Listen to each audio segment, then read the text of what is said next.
Hi Young Wanderers! I'm Ate Lenny, and on my previous video, sinabi ko sa inyo na pag-uusapan natin yung aking 120 days of living alone. Pag-uusapan natin lahat, as in lahat, and everything that I have discovered throughout my journey. For today's video, ang pag-uusapan natin ay hindi tungkol sa akin. Pag-uusapan natin ngayon ay ang mga tao sa likod ng camera. Sino-sino nga ba ang humubog kay Lenny? Narinig mo na ba yung katagang healing the inner child?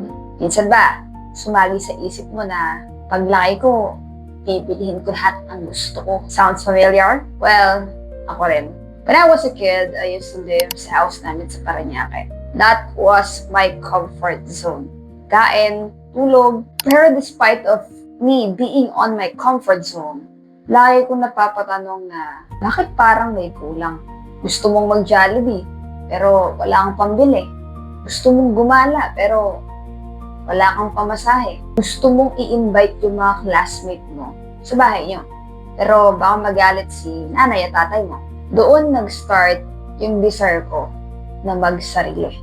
I want to have a location and time freedom. Before I learned independence, there are people that helped me to build who I am today. Mga taong tumulong sa akin to get out of my comfort zone.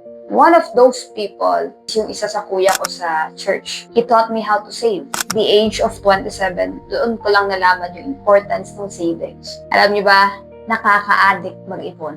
Meron akong GCash, Maya, meron din akong MP2, meron pa akong mga alkansya para doon ko lalagay yung mga tagli-5, tagli-piso, tagsa-10, tagli-20. Until I save 100k at the age of 29. And never pa ako nagkaroon sa buong buhay ko. When I transfer here sa bago kong bahay, there are few people that supports me. Tinulungan nila ako mag-pack up, tinulungan nila ako maglinis ng bahay without questioning my decisions. They just simply support me. I am so grateful to those people. 3 words: gratitude, community, foundation. Those are the things na gusto kong i-emphasize sa video na to.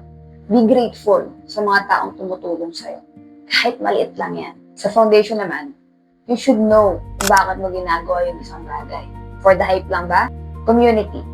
Build a community that will support you when you need them. And of course, you will also become a community na susuportahan din sila kapag kailangan nila. Philippians chapter 1, Verse 3 says, I thank God every time I remember you. So make sure to appreciate those people who help you achieve what you have achieved.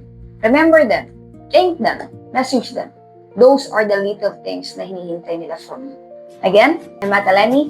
See you on our next episode. This is the day.